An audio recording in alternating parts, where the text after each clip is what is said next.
Oh, all right. I think I'm going to start it different too. Okay. Yeah, let the people know what we're doing. Yeah. Okay. All right. You ready? Mm-hmm. All right.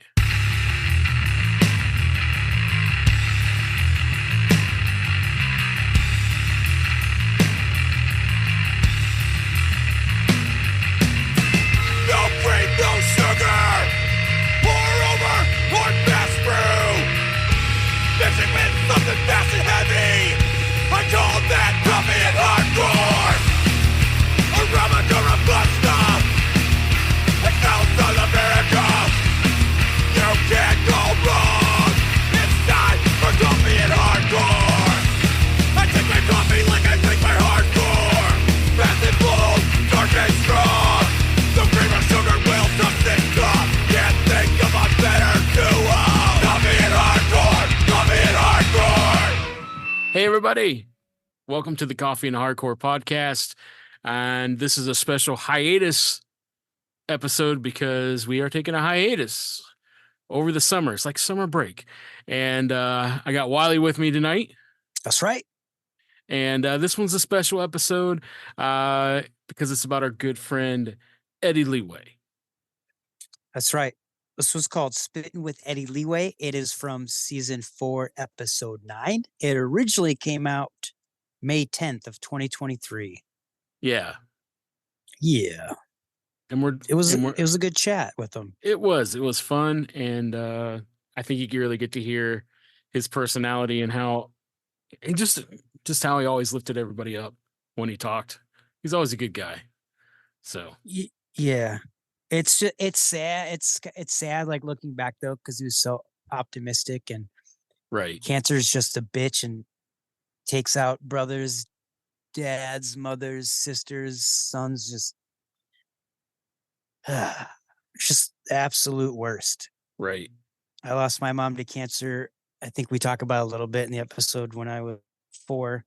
Yeah. And I know cancer has disrupted and devastated almost everybody's family. So I'm sure this one will hit with people, but we love Eddie. We wish him, oh my gosh, we wish that we could see him again. And right.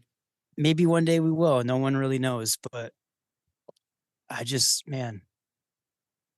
he was just, and I'm not just saying this because he's gone, but everyone who knows the Coffee and Hardcore podcast and knows us knows that we loved Eddie Leeway and we had a relationship with Eddie Leeway. Yeah. And so this one really hit hard. Yeah. For all of us. Like when you see hardcore icons or even anybody go out, it's sad, but this one really hit home for us. And so we had to play this one. We just had to. Yeah. Yeah. And this is, go ahead. Sorry. I was going to say that we wanted it to be the first one out of the park for the hiatus episode. So, because we just wanted people to experience kind of what we experienced when we had that conversation. Yeah. And we want this to be a celebration. Right. His life. That's all this is. Yeah. We're doing it because we want you to hear Eddie Leeway's voice, not for the last time, because you can always put on those iconic Leeway records and you'll always hear him. So in a way he will live on forever, which I think is amazing.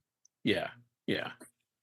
And it's cool too. Like, definitely stay tuned to the, his social media stuff, because I guess they are going to be releasing some tribute stuff in the near future. So I thought that was pretty cool. Yeah, that someone got a hold of us and asked us if they could release the 2-minute minor track that he's featured on, because they want to do a feature record to raise money for his family. Yeah. And we said, yes. Right. So that would be awesome. So that's anything really to raise cool. money for his family. Yeah. Oh yeah. So yeah, it's cool. Yeah. Yeah. We could talk. I mean, we could talk about Eddie Leeway for hours. Right. Right. But you'll get to hear an hour and 37 minutes of this. So let's get into it. All right.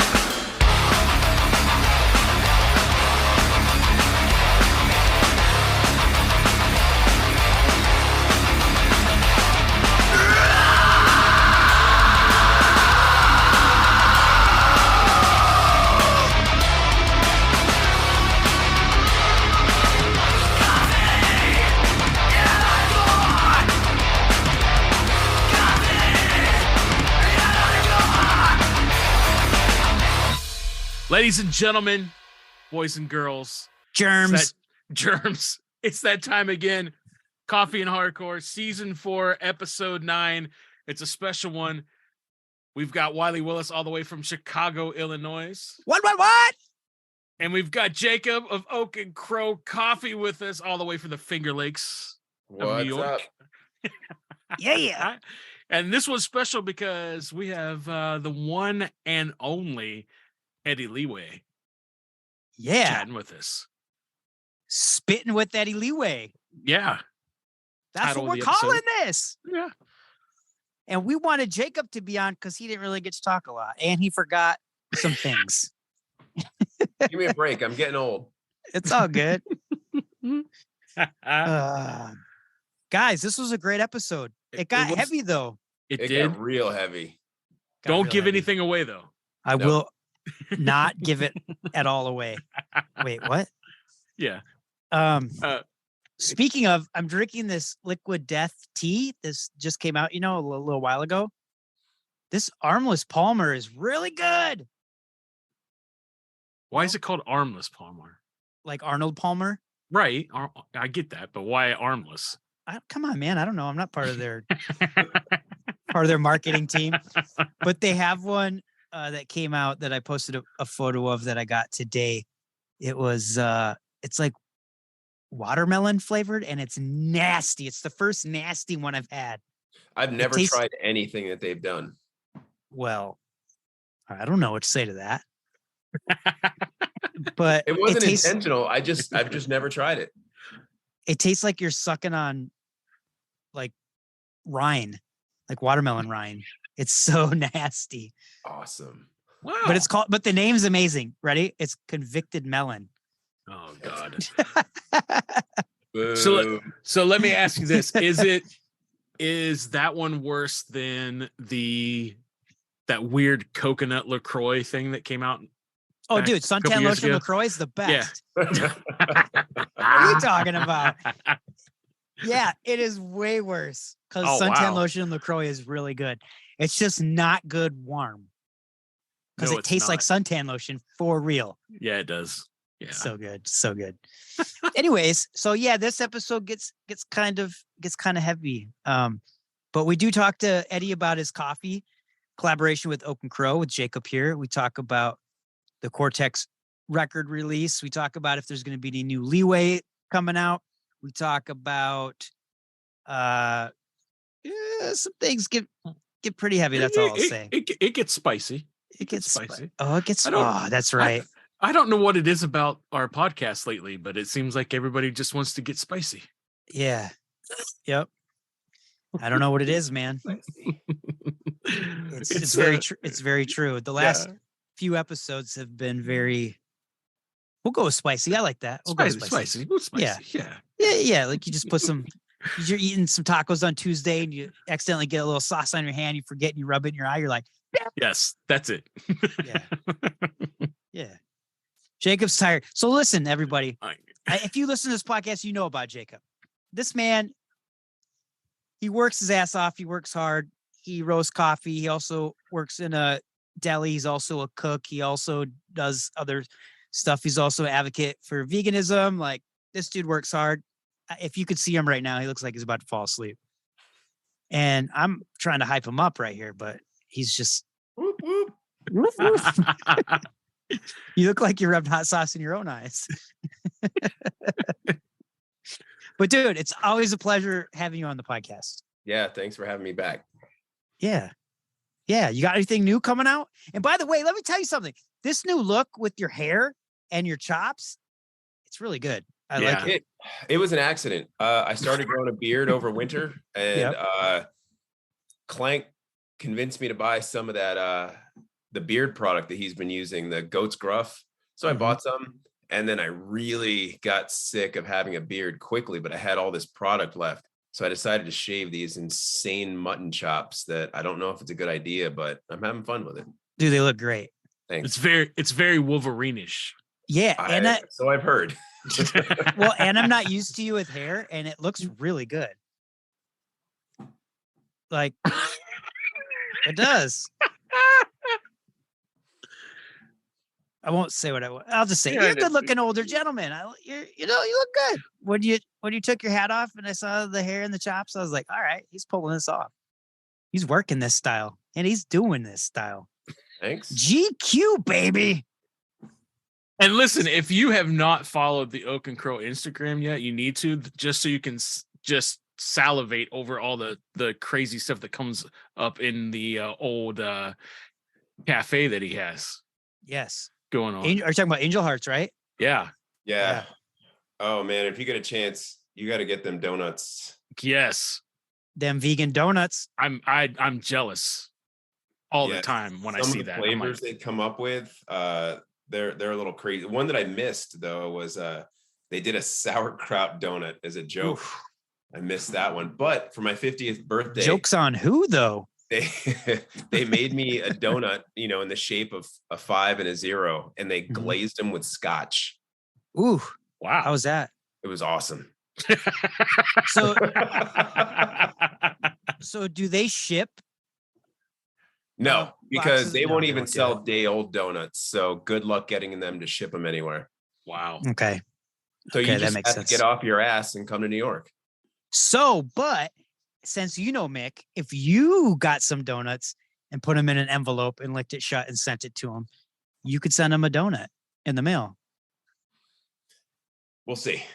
We'll see. We'll see. It like shows up and it's just in like a normal like white envelope. He's like, what Right. the hell is It's all this? But somehow it makes it there not smushed. Oh, my wife is texting me, asking me if I'm okay. Hold on a second. The answer is no. Jeez. No, I'm okay. I'm okay. I'm just here with these guys. Gosh.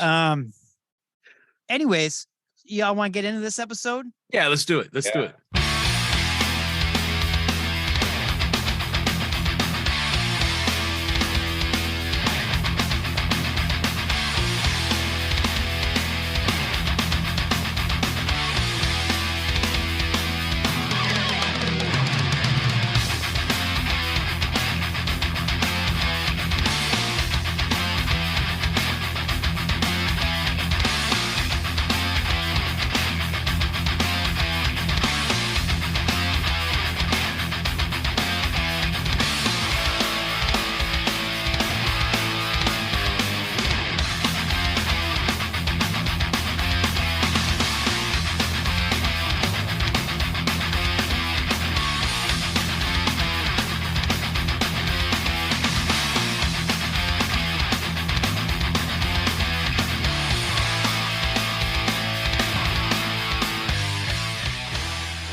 All right. I'm so extremely excited to introduce to you all the way from New York, a band that I loved growing up, Leeway from New York City, started in 1984. We actually have a special host with us too, Jacob from Oak and Crow Coffee, who sponsors the podcast and who does the Eddie Leeway Morning Blend Coffee.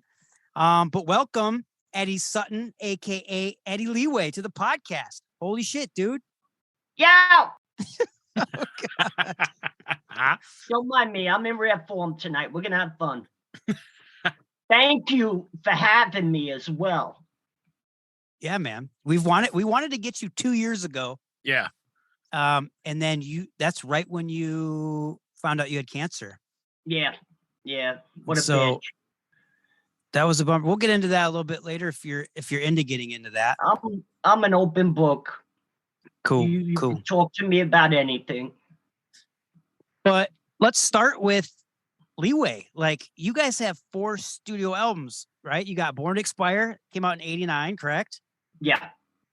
Desperate Measures, 1991, which is my all-time favorite Leeway record. Adult Crash, 94, and then Open Mouth Kiss, 95. But then also you did the Tipping Point 7-inch under Leeway NYC, which is those 2 songs, I'm Your Pusher and Message to a Man-Child. That was on Upstate Records, right? It was distributed by Upstate, but it was done DIY with my guys Laz and Gordon. It's called like the 45 Project. Mm-hmm. And of course, it was me carrying the Leeway legacy with friends. Like I wrote those songs with Dan Nastasi, from Mucky Pup, Dog Eat Dog fame. He played with Murphy's Law. He's got his new thing, Kings Never Die. We've done gigs. Oh yeah, together. Kings Never Die. They're on the same label. And short tours. Danny from Biohazard is playing drums with him now. They're in the middle of a new release, and they're kicking it and killing it as best they can. I'm surprised that Kings Never Die isn't on the Biohazard dates that are locally here in the Northwest in New York City. But, I don't know what the issue is or why. But, shout out to all those guys. They've been great to me. Yeah, so that's basically like what you're doing now, right? Like so you go under the Leeway NYC name, and then you take other folks and do the tour and you sing, right? Yeah, it's a tribute band. I'm not trying to sell tickets and have people think they're going to see me, AJ, Pokey, and the whole lineup. It's literally a tribute to the band's legacy with me on the mic, still up front, and I've been fortunate. A lot of my friends have jumped on and been a part of it. Right now, I have the band that is known as Damn Your Eyes. So it's me without Kenny, their singer. Both Artie and Gabby first played with me as bass, but they played guitar with Harley's version of the Cro-Mags and left him and started working with me. So what I do is the two guys, right? Left. Yeah, Harley. I book shows and I get them on the bill too, because they're a phenomenal band and they need to get recognized and get exposure. So it's a win-win for everybody. And I'm having a blast with it. These guys have my back like I've never had backing. You know what I mean? Like, how band shit is, things go wrong at the time and everything like that. And I've not had such a brotherhood of support like I do now. And ever since I did bring the band back in 2015 to do the Leeway show, I've had great friends behind me, and I've been very fortunate. There was only one tour I really didn't have the band I hoped to have behind me, and that was quite a fiasco, and we don't have to discuss it.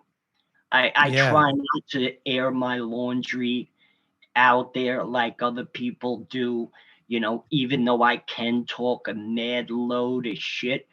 I try. But that tour puts you out though a little bit, financially. Because of stuff that went down. Yeah, and Leeway never had management. We never had a good label behind us that wasn't skinning us alive. So it's fucked up, you know what I mean? But the fact that I've been able to endure, and I'm at stage 4 with squamous carcinoma, which is a spreadable form of cancer. It's in my lung, and it's in my left adrenal gland, which is the top part of my kidney. I'm not getting worse, but I'm not getting better. This is going to be a battle for the rest of my days. I'm not going anywhere soon, so I'm making the best of the time that I do have.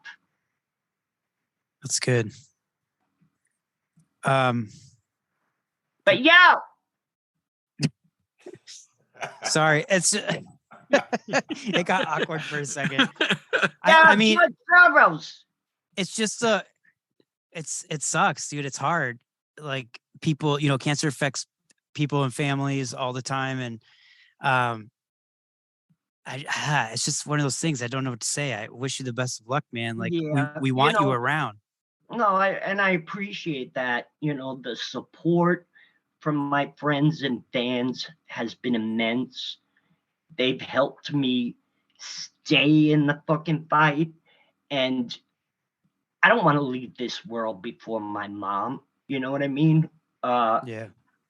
And my two sisters, my two nieces, one is a goddaughter, they're my world.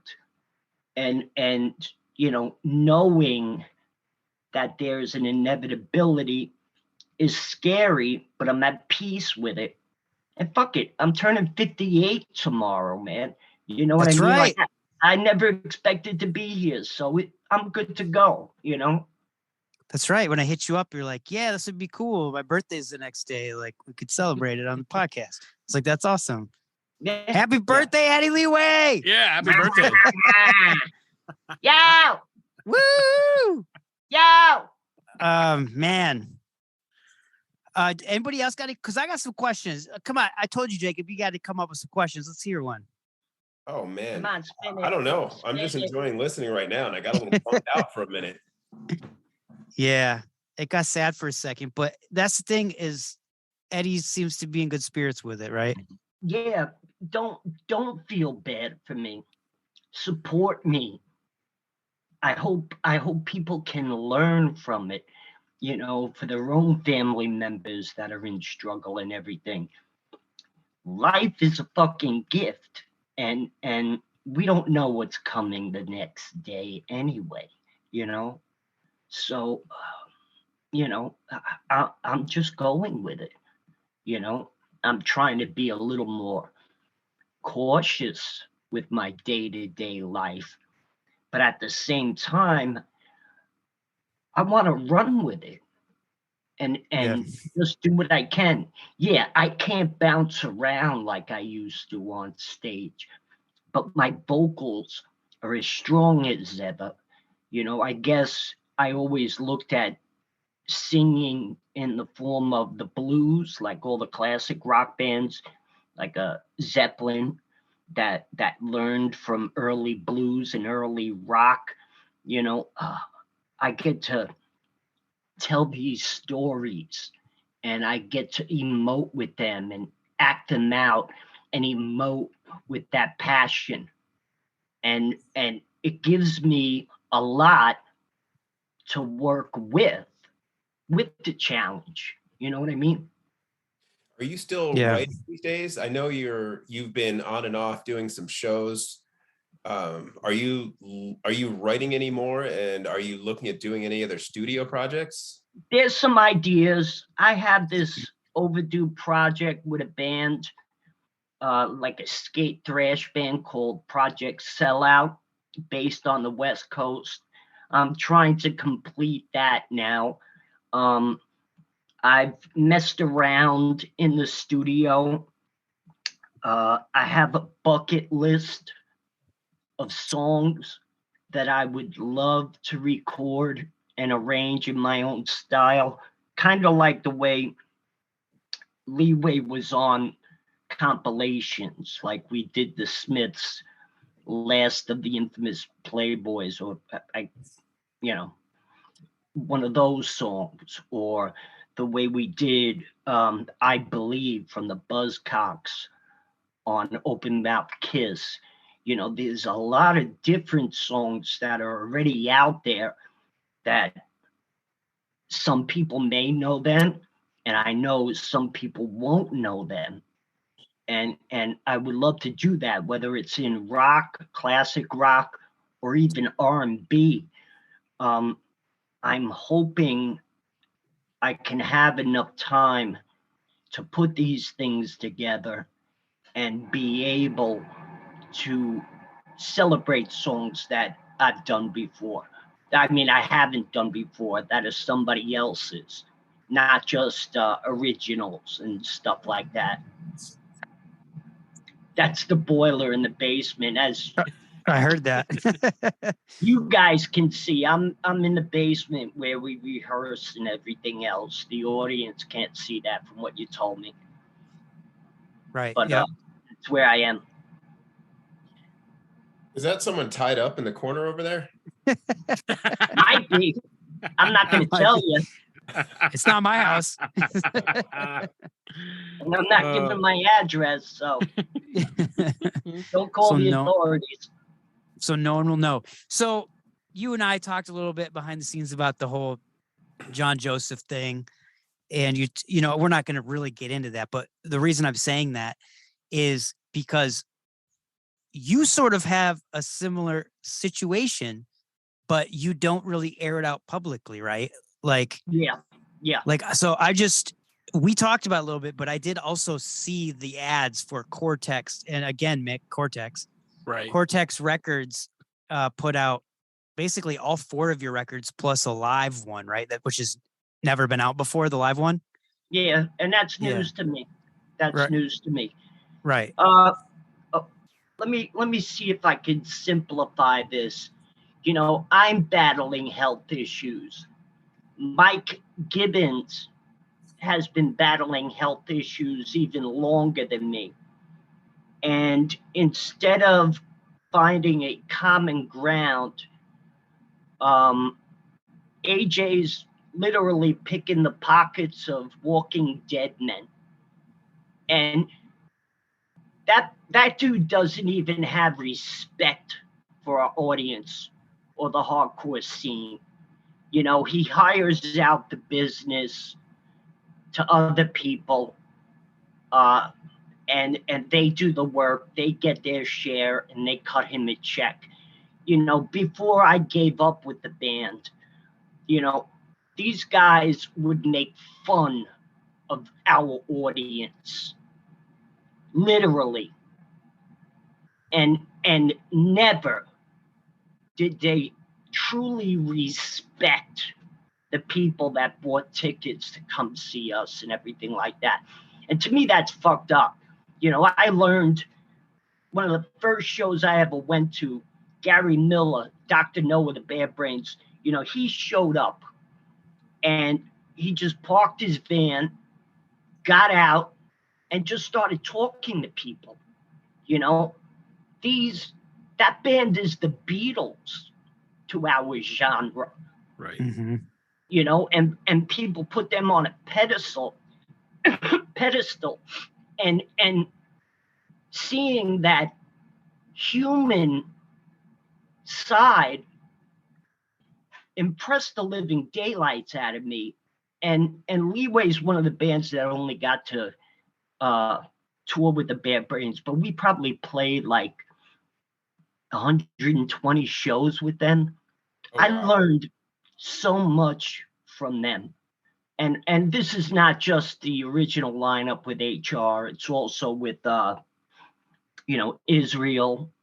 Yep. And the guy from Fake No More, Chuck Mosley. You know, it was phenomenal to learn from them. And showing respect and being humble and communicative to your audience is fucking everything, man, because you're nothing without that audience. And to act as if you're above that is foul. You know what I mean? You might as well be a fucking predator, in my opinion. You know what I mean? Well, yeah, I mean, your fan base does make you, right? Exactly. You know, when I was a kid, one of the first jobs I had in the city was as a messenger, okay? And I ran into like Rod Stewart one day. Yes. And, you know, I tried to kick him with him and I said hello. I asked him, you know, for an autograph and he just put me on pause. Like, you know, like that old fucking line, get away, kid, you're bothering me, you know? Mhm. And you know, it still resonates to me today. Like, God damn, man. Why can't you just respectfully decline and move on? Or say, no, buddy, not right now. I'm busy. But Yeah. hope you have a good day. What's wrong with, declining and tossing a little bit of positivity? I can't afford a merch guy, so I do the merch. It's a free meet and greet. You get to come up to me, you buy, Truth and Right 7-inch from my project, or a shirt, or a hoodie. You could get a selfie. You know what I mean? Like, that's what this shit is all about. I don't use the word unity. I use the word community. Because that's what it's supposed to be. This is such a tangible phenomena. You should be able to reach out and touch the people you look up to, like I did. And if somebody looks up to me, I should be at least projecting some sort of friendliness, Yeah, I'll say How when hard we is went. that? Well, I'll say when we went and saw you in Chicago, Mike and I, you did exactly all of that. Like, you were very open and friendly with the crowd. And afterwards, we went over and bought a long sleeve, and we just shot the shit and got a picture with you. And yeah, you were just so down to earth. It was like, I like that. And then we collaborated after that too. You know Yeah, we what I did mean? that Like, 2-minute minor song. Yeah. yeah. And like, it goes both ways, man. I just can't understand that. Like, you just show up at the show, you throw your fucking hood on, and you run backstage to do yoga and vocal exercises instead of talking to people that have been waiting weeks, maybe years to see you perform. Yeah. How do you fucking go like that? How do you roll like that? It's just Yeah, foul. Jacob, how do you do that? That's just one of the kidding. things that was so appealing to me in the early and mid 80s when I first discovered hardcore was going to a show, like when I finally get to see like Murphy's Law and Outburst and Uppercut and Mucky Pup, like everybody there, all the bands, they were all there for the same reason that we were all there. They were there to be at a show. They just happened to have the instruments that night. So when it was their turn to go up, they would leave the crowd, after just hanging out with anybody that hold on, I'll be right back. And they go up on stage, they blast out their set, they break down, and then they're right back in the crowd with everybody else. Unlike when you go to arena shows. And I've been to a couple decent arena shows, Iron Maiden, Anthrax, Celtic Frost, stuff like that.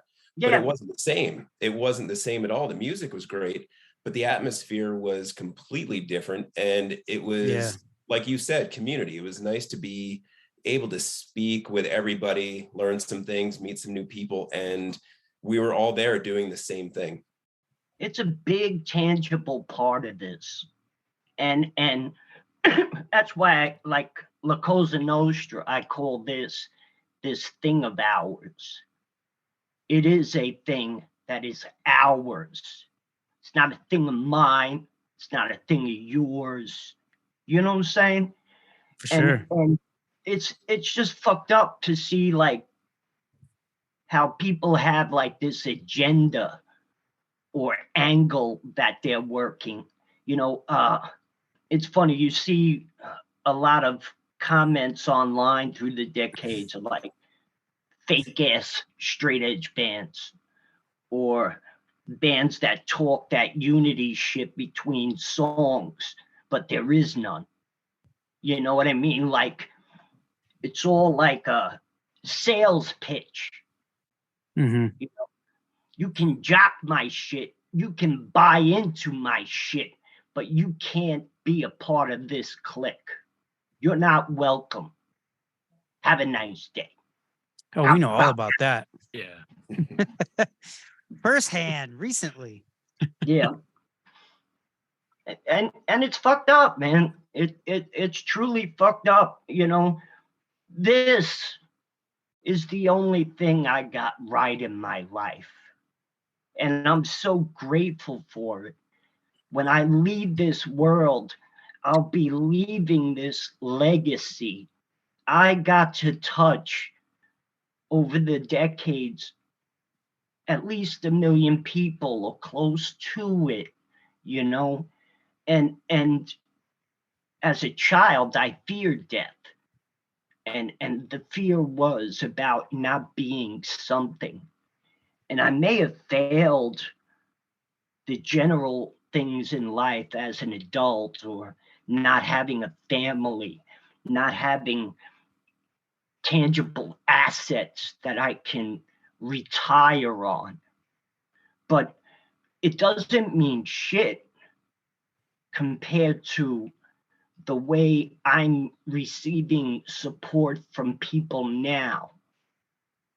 It's a blessing, and it's humbling, and it matters to me in such a huge way. You know, it's an extended family. Yeah, people definitely joined together and helped you for sure. Yeah, and like during the 90s when I was battling drug addiction, I was able to rise above and recover, and you broke your back, right? I broke my neck in 2 places. Your neck. We'll go there. But I've been able to communicate with people. That's the dogs upstairs. Nice. I've been able to communicate with people who have battled addiction and help them move forward in life.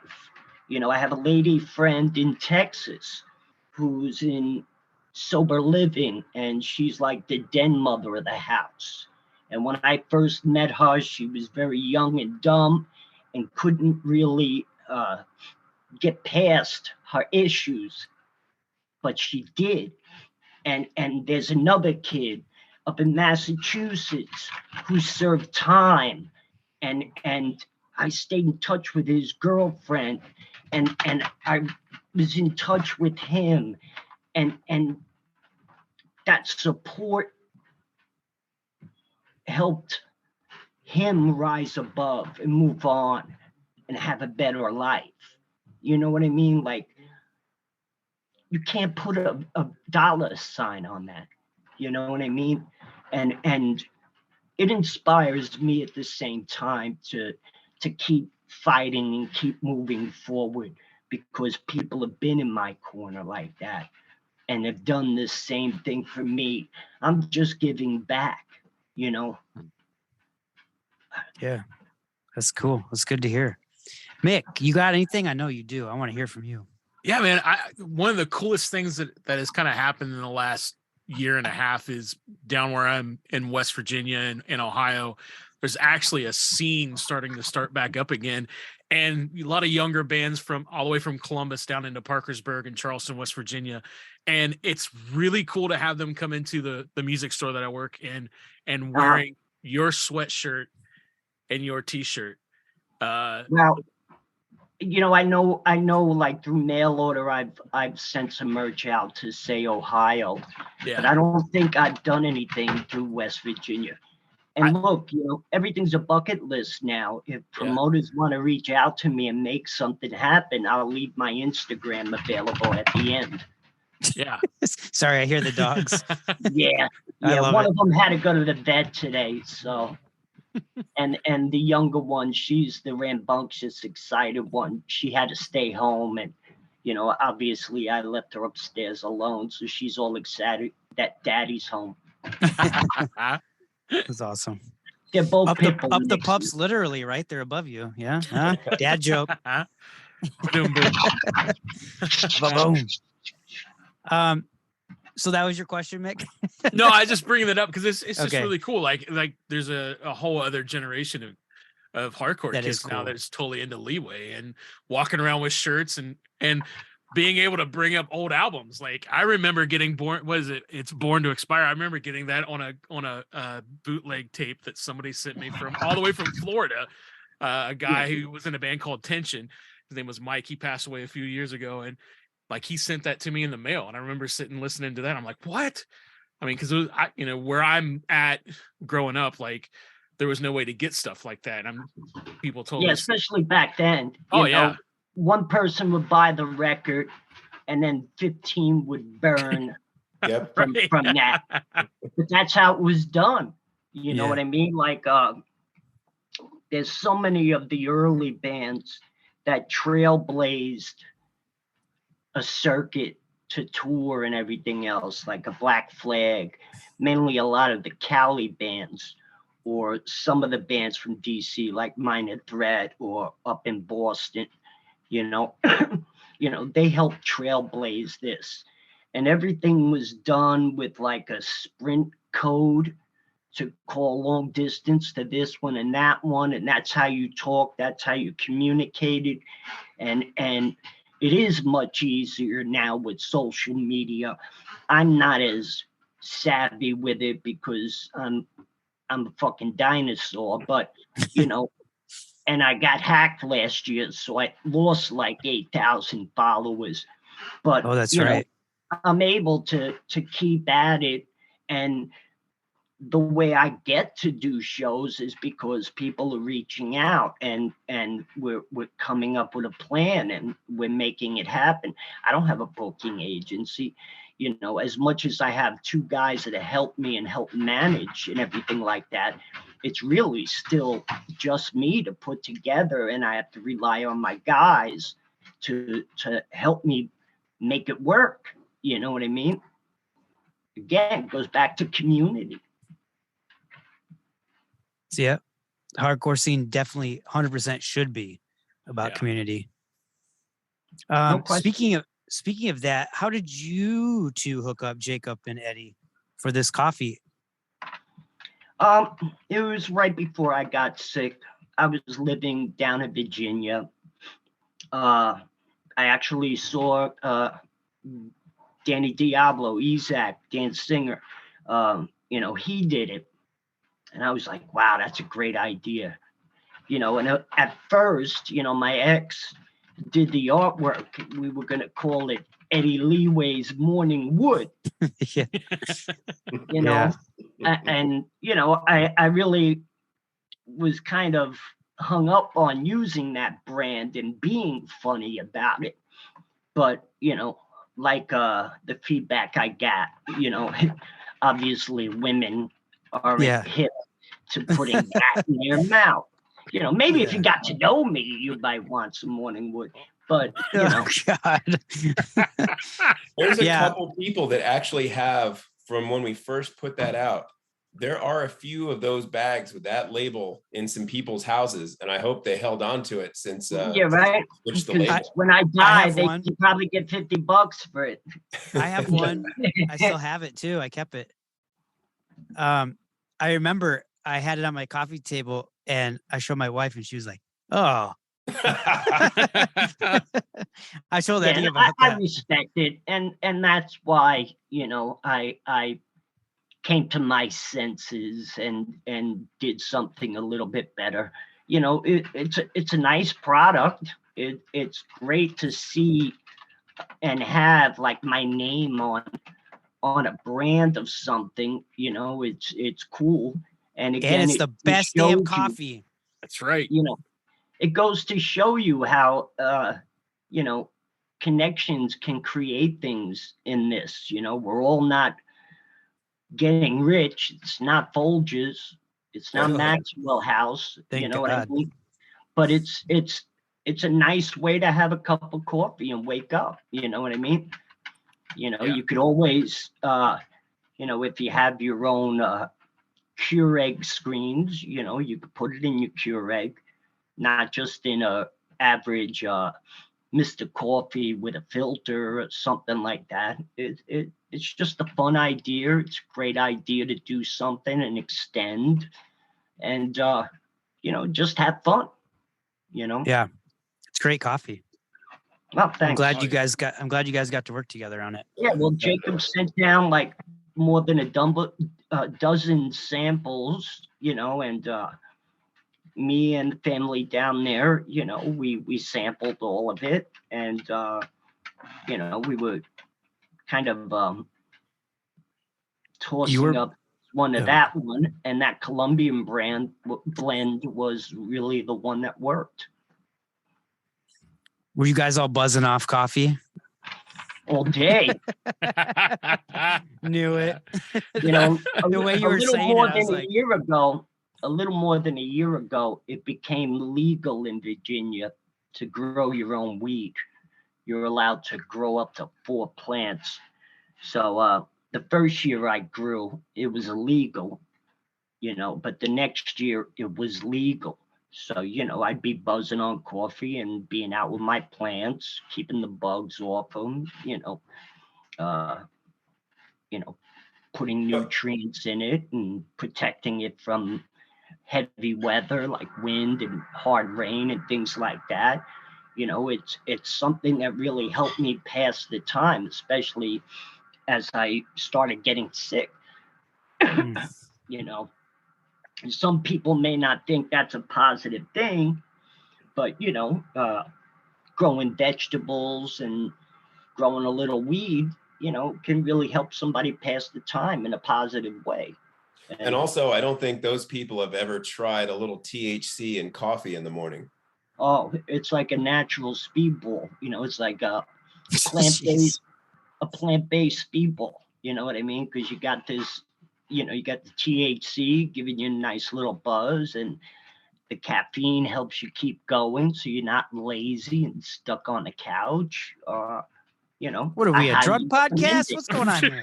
Hey, it's legal where we are. It's 100% legal where we are. Yeah, like you can't get in trouble really with possession nowadays in New York State. I could, you know, because of my cancer, I could get a legal card and I can Oh, go yeah. to dispensaries and stuff. But It you probably know, I helps you don't- too, eh? a little bit, a little bit. I'm not smoking like I used to. I can't. Well, you no, know. but you can do like the drinking it, right? Don't they have like the Yeah. THC tea or whatever? In fact, I get a prescription of THC pills. Yeah. You know, I have a very, very healthy stock because I don't take them all the time. But last year, when I really got sick, I lost my appetite and didn't really eat for a month and caught pneumonia, viral pneumonia. I was in the hospital for 2 weeks. I detoxed pain meds. I got off the morphine, the Dilaudid that they were prescribing me. It was really messing me up. And, you know, the THC pills helped invigorate my appetite, and I was able to regain the weight and then some. Yeah, it's good. Yeah, I'm heavier now than I was when I was originally diagnosed. And Yeah, because you lost a lot of weight. forget about it. I was a skeleton. I needed a cane. I really couldn't walk. Just doing usual functions like going to the bathroom was a literal challenge. And I'm amazed that I survived all that because I'm not feeling as bad as I was over a year ago. And That's great you know, news, though. yeah, I mean, I'm confident that I'm going to be here a little bit longer. You know what I mean? I'm at peace with the inevitability of it, but it's nice to know that I'm still in the fight. You know, I'm hoping I can be like Norm Macdonald and last several years or even a decade fighting this fight. But this fight is an eventual losing battle.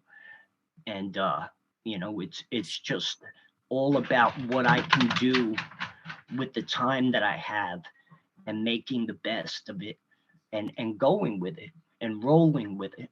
You know what I mean? Yeah, for sure, man.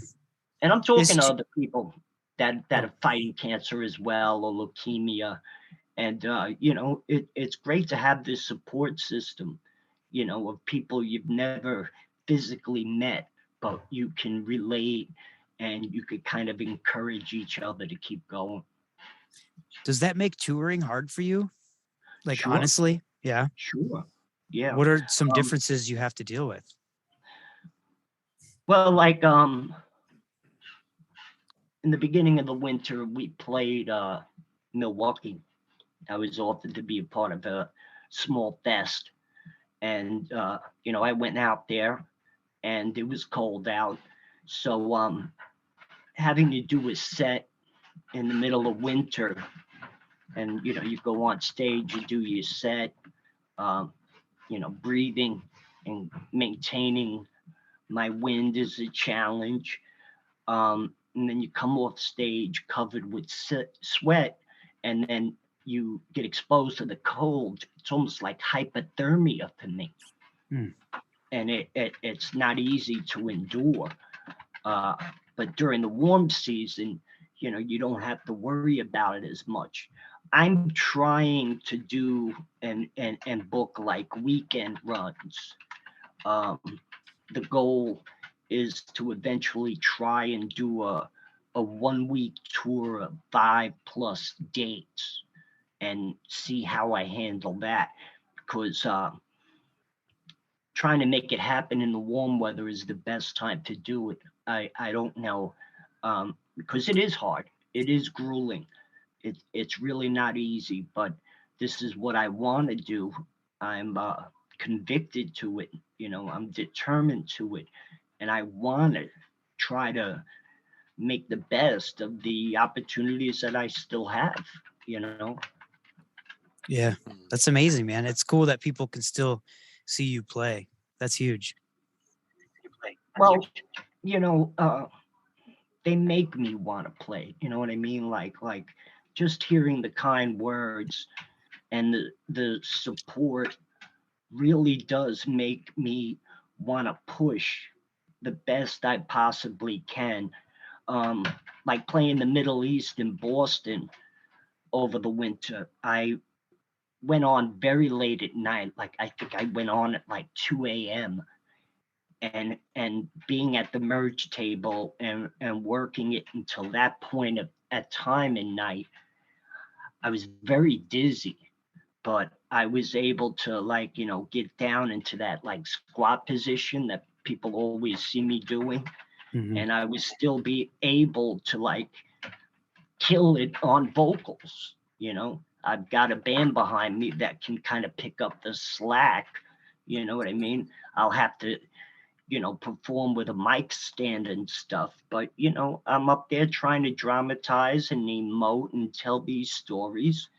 And if I couldn't do it vocally, I wouldn't, because I don't want to half-ass as my talents and skills diminish. If I can't feel like I can't project my voice and keep going, then I gotta hang it up. I'm not gonna half-ass it. You know what I mean? I just don't think it's fair to people that would come out to see me. Yeah, I understand that. That would be so hard though, to come to that realization. Yeah, because it'll be pretty much giving up with life. This is my life. To some people that may sound pathetic, but to me, like I said, this is the one thing that I got right in my life, that I have a world of support to. And I want to keep contributing and giving to that as long as I can. Do you think we'll hear new Leeway NYC? There's time. You know what I mean? Like there's still time to make that happen. There have been some recordings that aren't completed that can be used to put under the brand. I'm supposed to be getting hooked up with an indie record label so I can have a budget to try to do much more. Like I said, instead of just distro, you mean? Yeah. Yeah. Because I need a budget. I can't afford to go to a studio and nail this stuff right now. But there's a lot of songs that are on my bucket list that were originally recorded from another band or many bands or artists. There's 2 songs, like some people may know the band Bad Company, but before the band was called Bad Company, they were called Free. And their big song is that song, All Right Now, Baby, It's All. Yeah. I'm not trying to do that song. but there's two different songs called I'll Be Creepin' and Trouble on Double Time. That is some of the most badass blues arrangements. And the singer, Paul Rogers, I think his name is, this guy was a phenomenal vocalist early on. And these blues arrangements, and I don't know if they were done originally by like a Lead Belly or Bo Diddley or whoever, or however they acquired these songs, or if they wrote them. But I would love to be able to make the attempt and tackle that. You know, there's like a couple of Thin Lizzy songs that I would love to do that I think are right up my fucking alley. And I would be able to bring something relatively new. You know, it's not, you know, rah, rah, rah, ga, ga, ga. But, you know, I think I can do it in a way that can make it come off very fresh. You know what I mean? And because most people don't even know some of these songs exist, that, you know, they would be fresh and new, you know? Yeah, well, I will say that from that Tipping Point 7-inch, I was super impressed by your vocals on both those songs. I know you released I'm Your Pusher first, and then you did The Message to a Man-Child. I even thought that video was excellent, where it was like that 3D video where you'd move your phone. Yeah, and it's all done in one take. That was cool. Yeah. Whose idea was that? Your idea? Well, you know, we obviously didn't have a budget to do 2 videos. And of course, you know, we put a whole nutsack into Pusher. So the idea was to take advantage with Message to a Man-Child with that 360 type of recording. The studio that both the videos were recorded at, this was a cyclorama soundstage that me and a bunch of other guys built next to the studio that had already existed. I don't know if you guys know Laz Pena. He's the bass player for the band Il Nino with Dave Shivari and a couple of other guys. Their singer caused a lot of drama, and even though that singer helped me record the vocals for those 2 albums, they found a younger and even more talented kid to take over the role of frontman for the band, and they've taken it to a whole nother level. And, you know, they have a European and South American following that's huge. Not too long ago, they got to open up for Kiss, you know, and they're going back on the road in May. And we lost that studio. It was an arson explosion. That was a year ago last December. I was literally in the building. It's a block-sized warehouse. At the turn of the century, it used to be a pudding factory. So there's dozens of businesses and lofts, you know, galleries, leather coat factory type stuff, woodwork, and we had this studio. And an arsonist caused an explosion, and 2 elderly women who were not supposed to be living there, they were living there illegally, they died. It was on the other side of the block. I was there that night. I had to talk to ATF because they found evidence of arson, but they don't know who to tie it to. You know, the owners wanted everybody out of the building, and that would have been dozens of businesses because they wanted to redevelop. And, you know, it was all based on greed. And there's a good probability that they hired this arsonist to cause this explosion and condemn the building. And Laz lost everything, but he was able to recover and has rebuilt the studio a block away. A very fucked up time. I was literally in the middle of this blaze for 18 hours. The studio wasn't damaged. So, if we felt like we really needed to get out of there, we could have gone down the fire escape and gotten out. But we were also, me and another guy were afraid we were going to get arrested because we didn't come out when they evacuated the place. So we didn't know what to do. So we just hunkered down. And, you can look it up. It's not last December, the December before. If you look up in Hoboken, New Jersey newspapers for a fire, I don't think they publicly or published the fact that it was an arson, but ATF believes it was an arson. And without the arsonist, you can't prove corroboration to indict and charge the owners. So they got away with it. Yeah. I mean, Hoboken Wow. used to be a very, very Italian neighborhood, kind of like the way Little Italy has all those little social clubs that are tied to organized crime and everything. Hoboken was very much like that, but it's changed over the years. It's become bohemian, a lot of yuppie type families raising kids. The value of the real estate is climbed over the years after being like the butt of jokes to a lot of Jersey people because it was such a dump for such a long time. So they wanted to cash in and get that money. Yeah, redevelop and, try to really take advantage of all those opportunities to turn their investment into, 3 times more than it's worth.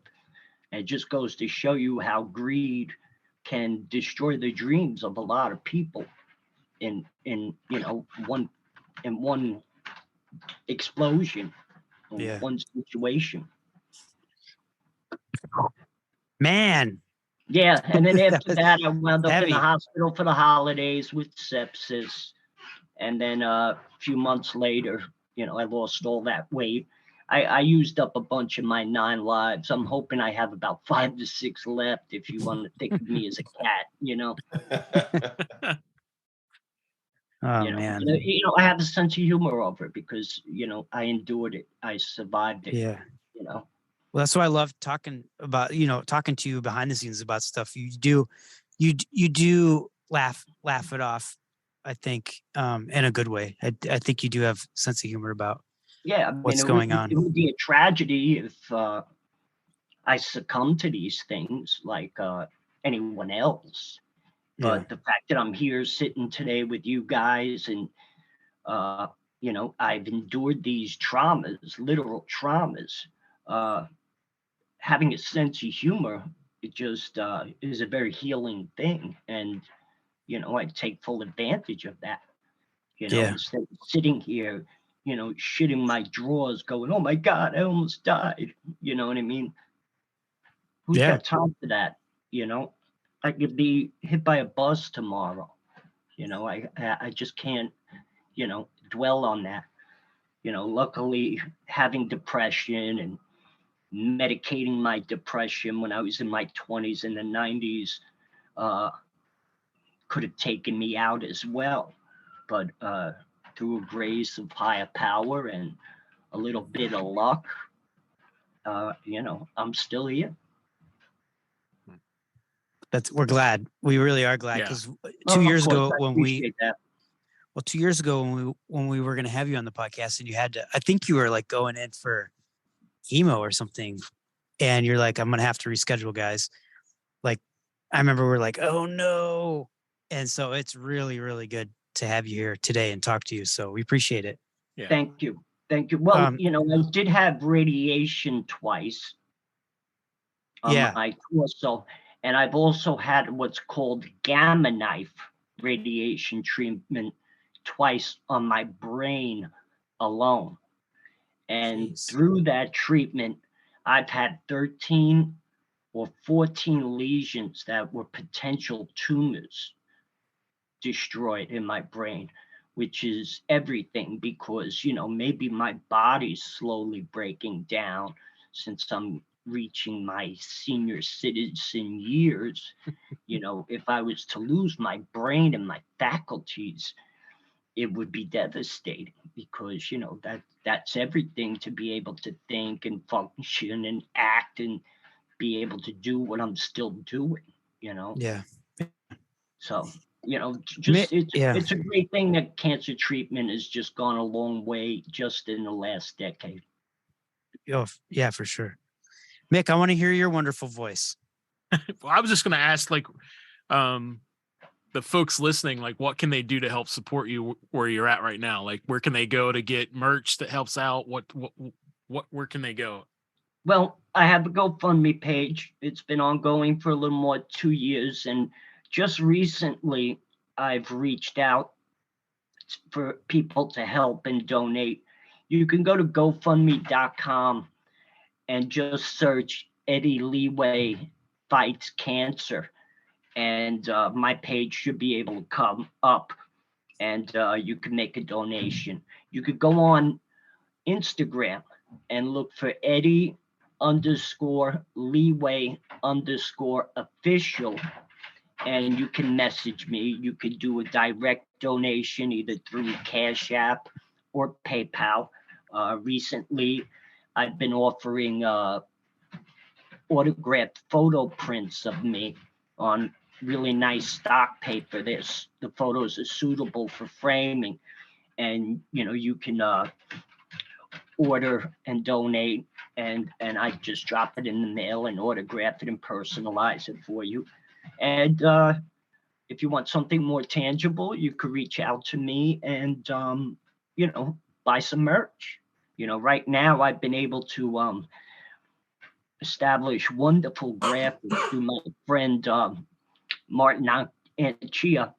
He's based out of Texas. He was, of course, a younger Leeway fan, around 27. He's been handling a lot of my merch for the past year and a half, and he's done this selflessly. He's not even taken a dime. He's just a wonderful kid. We went through hell the past year because we had a very overdue zip-up hoodie pre-order, where the printers we were working with, they had structure damage. Then they sold the business, and then the people that used to have the business never paid that printer to complete our order. But we finally got that done. People are starting to receive them, and we currently have, by popular demand, the pre-order going on right now for the Born to Expire zip-up hoodie. It's going to be available for about a week, and then it's going to shut down, and then it won't be available until you know, I print up more. You know, I don't really like pre-orders. I did this when AJ started to deal with this piece of shit Belgian label, Reality Records, and you know, they were promising me that Born to Expire and Desperate Measures would be ready in 3 weeks. It wound up kept putting me off month after month after month. And here I am holding these people money. And it took like 7 months to get it. And then when the box of Desperate Measures arrived, there was a huge tear in the fucking box. It looked like the forklift that was moving it must have ripped Oh my through God. every goddamn album cover. And so here I am like a fool trying to get along with AJ's sneaky shit. I went out on tour to Europe to promote this and everything else. I wound up in debt with tour support and everything else. And I had to carry all those fresh new album covers back by hand on the flight back from, you know, Europe to New York. And it was just hell, you know. Labels like this dude's just a cocksucker and a fucking beat artist, you know. a lot of these record labels, they do creative accounting and they make it seem like you're never establishing any value from the unit sales. But, the guy told me exactly how many units he said he sold. So if you sold 5,000 units, there should be X amount of money available. You know what I mean?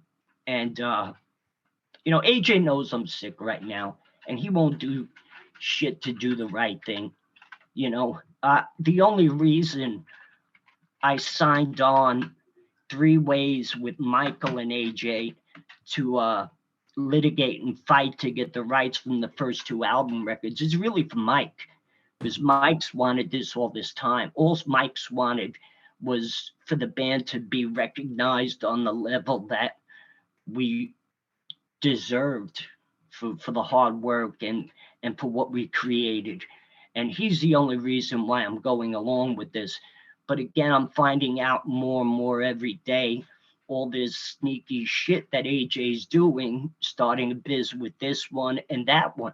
And I don't want people supporting what he's doing because he doesn't respect our audience. He does not give a shit. Why are you going to give him your money? You know what I mean? Like, it's just not fair to them. You know what I'm saying? And it's a tough position to be, because I don't want to be like other bands with their drama out in public for 15 fucking years, 20 years and everything else. I really, don't want to do that. Me and AJ was supposed to be raised better and to try to do this and handle it amongst ourselves. But it's reaching a point right now where it's hard for me to keep my mouth shut. It really is, Well, I think you've done good though with not really. It seems like people like to air their shit on our podcast, so that's fine. But they love drama. Everybody loves drama. That's half of hardcore. Hardcore is about drama. Yo, did you hear about this? Did you hear about this one jumping that one? Yo. Sure. But I think it's getting better nowadays. I think a little bit more mental health based and a little bit less and less of that. But human a lot nature. Of people are wising up. You know what I mean? Yeah. They could see the bullshit. They could read the bullshit, and they're calling their peers out. Right, which is a good thing. Calling out the people on pedestals for being fucked up and having views that may come off racist or batshit. You know what I mean? And I wonder who you're talking about. Huh? I wonder who you're talking about. I could be talking about many people that fall under that. I'm just busting your balls. I know you are. But it's just wrong. You know what I mean? Like, people that look up to huge rock stars and everything, or even huge pop stars of today, like, you're not going to be able to reach out and hang out with Lady Gaga. Only a select few people get to do that. You know what I mean? You're not going to do a piece of business with Kim Kardashian. She's going to rip you off. There's a guy out there that has a website called Kim Kardashian Ruined My Life.com. And you could go there and you could read this story about how this guy came up with this emoji idea and pitched it to the Kardashians. So Kim and her mom loved the idea. And then one day they're like, did you trademark this yet? Did you copyright this? Don't do it. We'll do it for you. And then what they did was they trademarked and copyrighted it and just they Donald Trumped his ass. Well, there you go. You know what I mean? Like, that dude can't get in front of a mic and talk to a crowd without, selling a gold coin. Or that's what I'm saying. Yeah. Trump University, man, ripped them off. I might be guilty, but, like people think I'm out there, hawking or trying to sell shit and stuff. Well, you sell your baseball cards, but that's different. Yeah. But, you could relate to me. You can communicate to me. You know what I mean? And, You know, you could see me at a show, and you could get a selfie, and you could do all those things. It can be human. It's not like one-sided where it's just about me getting something out of the experience and not including you. You know, it's just wrong. I don't think there's anything wrong with what you do with that. But one thing I do want to ask you, Mick, did you have something actually? No, go for it. I do have now I'm going to say it on the podcast because I kind of want to put you on the spot a little bit, but to get the answer I want. But I have I have an original Born to Expire vinyl record. If I sent that to you and put a return label in there, would you sign it for me? Of course. What am I going to tell you? Fuck you. I've had people do that recently. People have done that recently. You know what I mean? Like I just signed a whole discography for someone and their father who turned him on to it. And after we did that whole package, he just recently sent 2 copies of the new Live at CB's limited album that came out without my knowledge. But thankfully, Yoshi, the guy that Mark Yoshi, the guy that runs Generation Records, he did the right thing. He reached out to me and he looked out for me. He did the right thing. You know what I mean? Not AJ. You know, I was torn on that. I saw it and I really wanted the live one, and I actually wanted Open Mouth Kiss. But I was like, I don't know. I haven't pulled the trigger yet because I'm still insure that shit. Because let me tell you something. Just recently, and yes, I'm a baseball card geek. Every time I've had the opportunity and a little settled down, I was always into buying and selling baseball cards. You know, like to me, it's like penny stocks, you know, buying a card and watching it go up in value and then, you know, selling it or holding on to it, whatever, you know, eBay, and there's other ways to auction and whatnot sports. You know, there's just a lot of ways you can buy and sell. There's kids with 6-figure collections nowadays, 5-figure collections. Kids don't even have sperm in their ball sacks, and they've got more money than we do. You know, it's crazy. But all from cards, sports cards. But my point is a couple of items that I shipped out have been lost by the post service. And originally, first class mail used to be insured up to $50. It's not anymore. So I've had to eat like a $45 transaction because I had to pay the guy back. He didn't get his item. The card never left the post office. You know what I mean? It was a 1955 Milwaukee Braves team card from Topps. And, you know, the guy got it for a steal. It was worth more because it was in a high grade condition of like near mint, which is like on a scale of 1 to 10, a 7. Because we also have graded cards. You can submit these cards to grading companies. And if you get cards back in 8, 9, 10 gem mint, 9 is mint, 10 is gem mint, you know, like there's an even higher premium to the value of the card.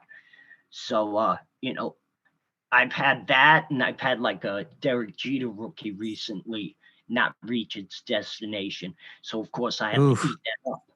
But I can imagine if you recently bought that copy of Born to Expire, you know, those copies are going for more than $300. You make sure you insure that because God forbid it gets lost. You know, yeah. I think I spent money. I think I spent $250 on it, but I bought it a little while ago. Whoa. Yeah. And autographed, especially when I die, it'll be worth about $500. Woo! Let's get that done. No, I'm just kidding. Damn. I'm kidding. Just kidding. Jeez. Of course, that's why we joke. We joke around. He knows. It's so You know. good. He knows I love him. Yeah, Wiley, you gotta stop that because I still haven't had a chance to see Leeway yet. He knows what? For real? Yeah. Well, we should go together. Well, I thought, like, you know, when I was up in Albany not too long ago, you would have been there or something. You know what I mean? And again, like bucket list, I would love to play the state of West Virginia. All I right. played Cincinnati. All I right. played Cleveland. So by all means, I would love to come out there. I would take Damn Your Eyes with me. You know what I mean? Like this is the whole reason why we're working as a team. It's to look out for each other. For sure. Have you ever For thought sure. about playing Syracuse? It's been a long time since I got to play Syracuse, but I would love to.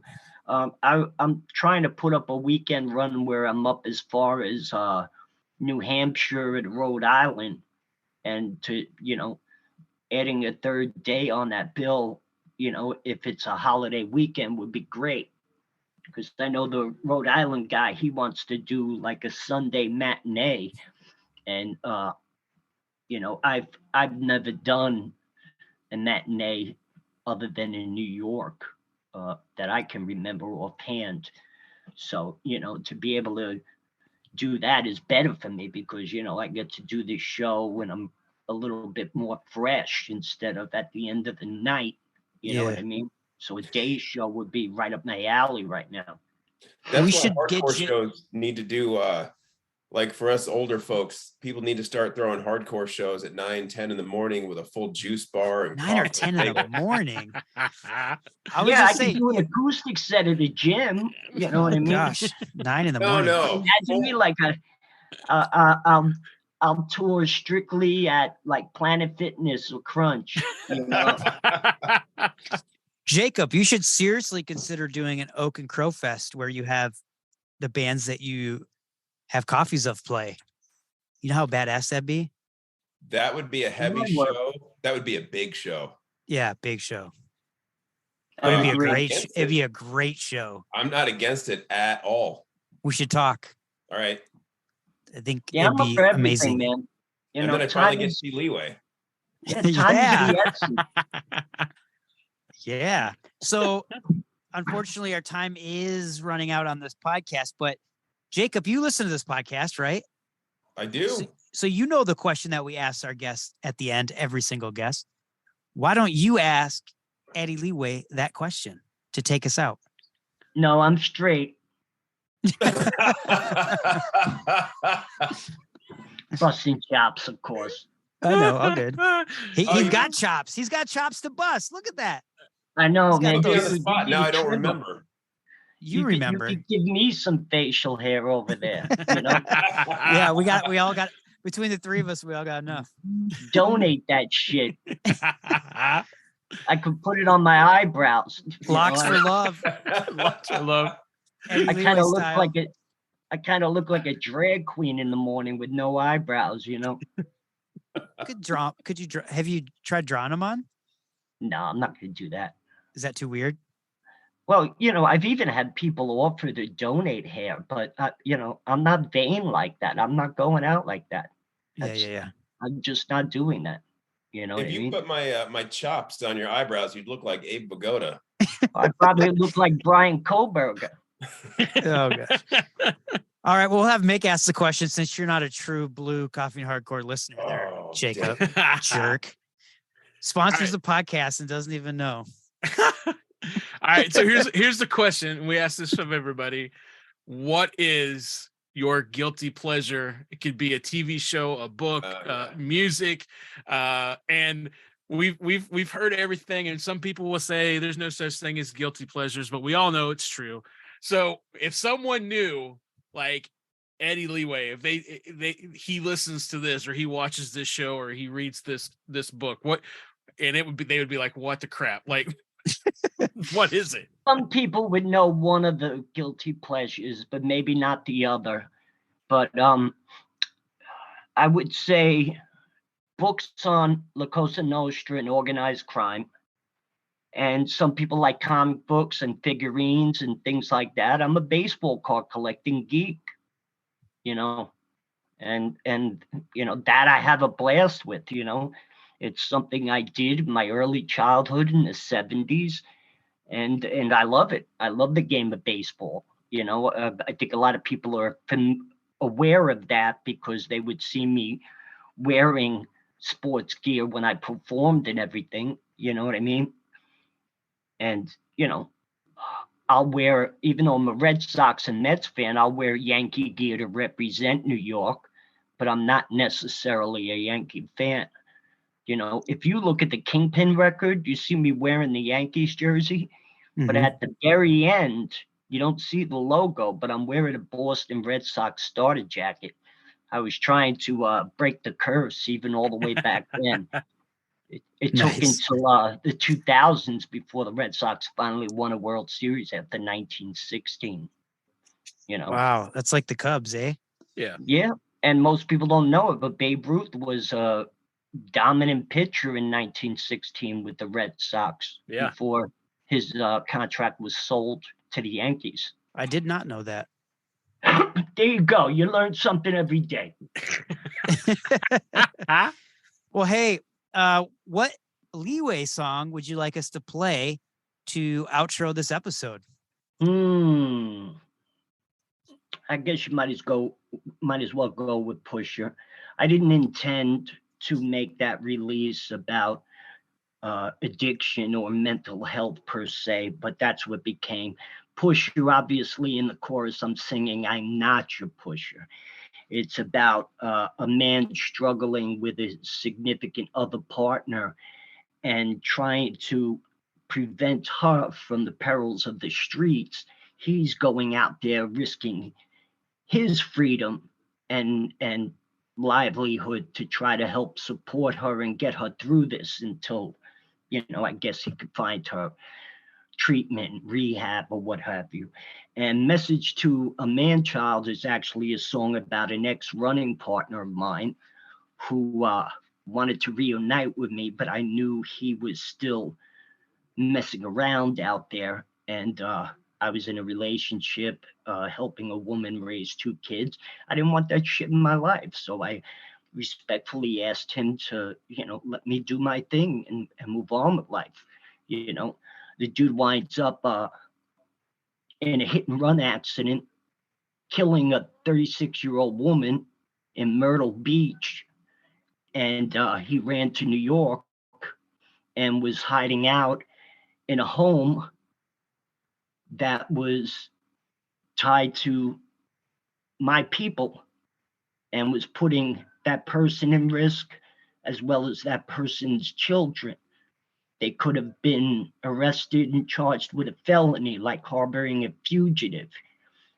He knew I was on my way to confront him, so he took off, and then the U.S. Marshals found him, dropped him off at Rikers, and he was eventually extradited, and he just got out of prison in the Carolinas after serving like 7 years. Wow. And that's what Message to a Man-Child is. So play Pusher. Let people hear it. I'm your pusher. I'm your pusher. I'm not your pusher. Dude, your vocals are really, really stellar on that. Yeah. No, I was thank really you. impressed. I'm lucky. I know I'm capable. You know what I mean? And I know in this genre, not many people carry a tune, So it helps me to stand out above others. Not being egotistical, Right. And then no, nobody layers and harmonizes. I never took a lesson in my life, but arranging vocals and trying to record a song to make it withstand the test of time. So in 30 years, it could still be appreciated. That's the goal. Mm-hmm. You know what I mean? Yeah. I remember Sorry, no, go ahead. I remember when you were anybody- doing the single though. Sorry, I'm talking over you, man. Real quick, when you were doing the single, the one thing you said was, "Oh man, I'm glad you're not going rah rah rah rah rah." That's the expression I use. You know what I mean? Because I think a lot of guys are afraid to open up. It's like being able to vocalize and really bring emotion is almost like getting naked in front of an audience and bearing your soul. You know what I mean?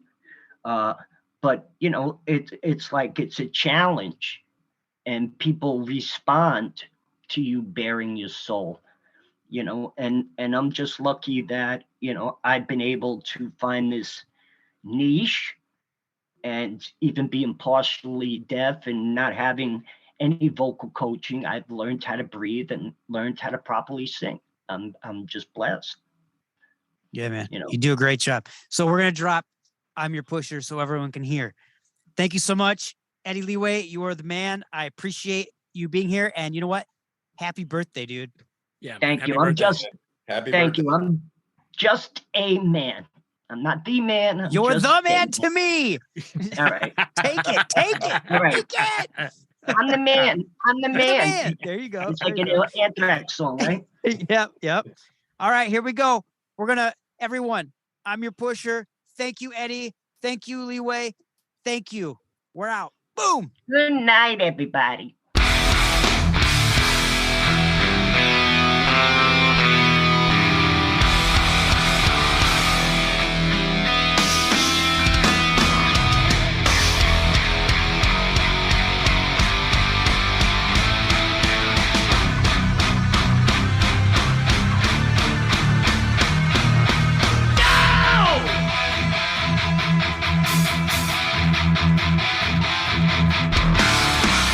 Johnny feet in my shoes, all I needed. Everybody's a goddamn critic. If this is a crime and I could do time, then maybe it's a choice I'm willing to take. And I'm tired and I'm sick of this. I just want to keep you off the streets.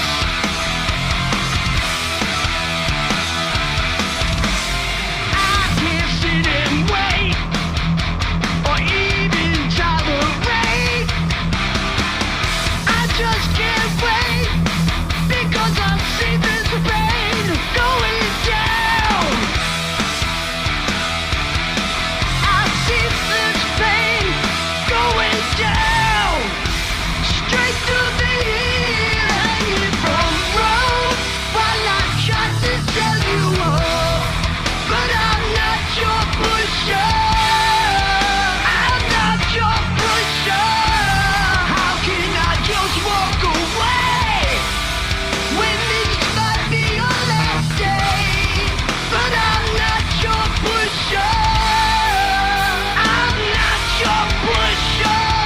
I'm trying to save your life. Find the good in this evil. We can see our love has wings. I can't stand to watch you in pain while our love has died. I know that I tried, but I can't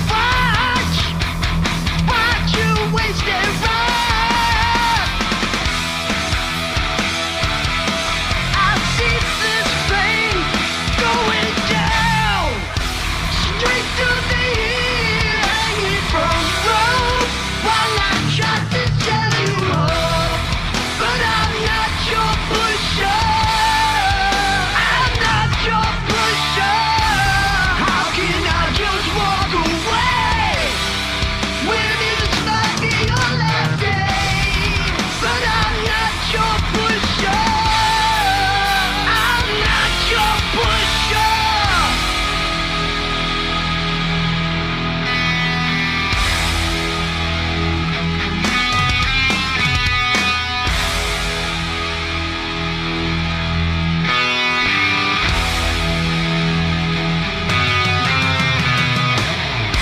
I'm tired of the heat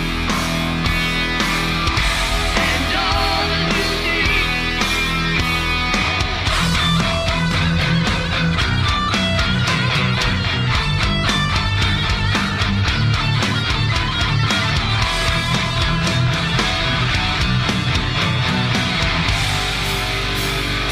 Going down, straight to the heel, hanging from rope, while I try to tell you all. But I'm not your pusher. I'm not your pusher. How can I just walk away when this might be your last day? But I'm not your pusher. I'm not your pusher. Later.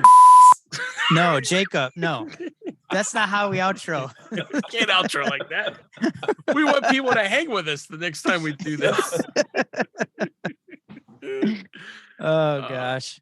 Love it. Well, This is there- Go there ahead. it was. No, There it there, is. there it Here we was. are. There was the episode. I see We're you. at the end. Hey, listen, seriously, you've made it to the end of the show. Number one, like, dude, go support Eddie. Like, we're gonna put a bunch of links in with stuff. Anything you can do to help him out. Dude is so humble for the band that he was in, and those records. So many of us look up to that. Like, well, let's flip it on it. Like, he's so humble the entire time we're talking, and open and honest. So I think it's cool that whatever we can do to help out. So we'll put links in for that and all that jazz. Not trying to get back into whole heavy conversation again, but like, help him out as much as you can and buy the merch and stuff. So yeah. And thanks to our special guest host, Jacob. Thanks for being on. Thanks for having me on again and putting up with me. Go buy Oak and Crow coffee. Always buy Oak and Crow coffee. Yes. Why buy anything else? It's where I'm at. But seriously, Yes. if we didn't have to review other coffees, Right. I don't know if Right. I'd buy other coffee. And you think I'm kidding, but I'm not kidding. Maybe I'll start another coffee company and it won't tell you, and I'll just send you samples. I'll just start sending them under different names. Or just put a different sticker on an Oak and Crow coffee. Right. Like, why does this taste familiar? Why is this the same thing? Doesn't make any sense. So yeah, and also if you could help us out, like this episode, share it, give us a good review on Spotify and the other places that you can listen to the podcast, and check us out on Instagram. I think Facebook is dying.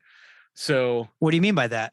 I don't know. Like it's like we get way more traction on Instagram than we do anywhere else. We don't really post on Facebook. Well, we post what we post on Instagram. Well, because it does it for us automatically. Well, that's true, but still, I honestly, I think more artists and musicians and probably the folks we connect with are way more on Instagram. I'm finding that out also 100%. I find that out also with the music store I work with. I run all the social media for it, and we're dead on Facebook, but dude, we're hot as fire on Instagram. It's crazy. Hot as fire. Hot as fire. So yeah. You should get a MySpace account and go back to Friendster. Go back to Friendster. MySpace. So I'm gonna tell you something. Tell me. I have had a friend who's been my friend for almost 20 years. Yeah. Called me and told me, hey, I listened to your podcast for the first time, the Scott Vogel episode, because he likes Terror. Right. And he said, I want to let you know, I went and gave you a bad review or 1-star review on what is that called? Spotify, because you guys were talking political stuff about the coronavirus. Wait, I was like, what? What are you talking about? He's like, y'all were talking about how you wouldn't let some guy on because he didn't believe in the vaccination. He's like, I don't believe in the vaccination. He's like, I don't want to listen to a podcast. He's like, I love the podcast until you guys talked about that. I was like, until we talked about that in the intro. Right. what the hell are you talking about? And I'm like, whatever, dude. And he was like, okay, bye. Like, we talked for maybe like, I don't know, 3 or 4 minutes. And I haven't heard from this guy in probably 3 years. Wow. And we were in a band together back in the day. Oh, wow. Yeah. I'm not going to say who it is. Now my brain is like trying to. Anyway. Well. But that's kind of shitty, maybe? Yeah, I think so. Because honestly, going back in my head and thinking about that episode, it had nothing to do with any of that. It had more to do with how, the effect of some of the things that were said and the craziness. So yeah, I think people just get stuck on stuff. Right. And to be honest, looking back now, we can say, yeah, that was a shit show, and we're glad we did. We're glad we didn't do it. Yeah. And dear God, has that been a fun circus. But yep, it's So, yeah. unfortunate, but we're done with those dudes. Yeah. And we're going to hit them where it hurts the most, their pocketbooks. We're not going to support them anymore. F them. It's all good. And F you for giving me us a 1 star because we're just talking about life shit. Yeah. It was cool that he called me and told me, though. That is true. That is true. I was kind of impressed by that. I was like, and he was really nice about it, but he still gave us a 1 star. I just think it's somebody that's someone that has, connections with us, with you in some way. And of all the stuff that we have talked about in the 4 seasons, that's the thing that pisses him off. And like, I'm going to give you a 1 star. Well, that was the first episode he's heard of the podcast. Oh, well, go back and listen to some others. And he just didn't like that one part where we talked about. Yeah. Yeah. Oh, well. Yeah. Oh, well. Yep. Anyways, on that note, we out of here. Yeah, we're done. Thank you, Jacob, for coming on and hanging with us. Yeah, Thanks, for guys. sure, Jacob. Thank you. It's fun as always. We do got some heavy hitters coming up. Yeah, we do. So you should stay and listen to that. Yeah, prepare yourself. we out of here. We out. Say bye, Jacob. Bye, Jacob.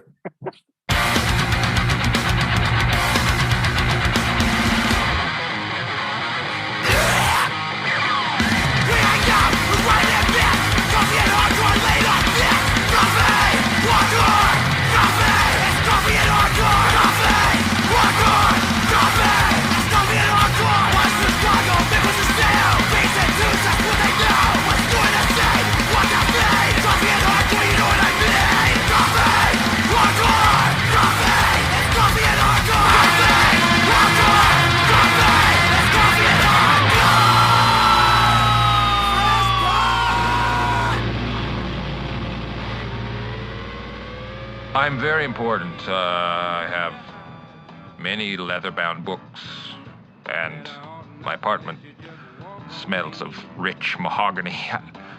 I'm friends with Merlin Olsen, too. He comes over on occasion.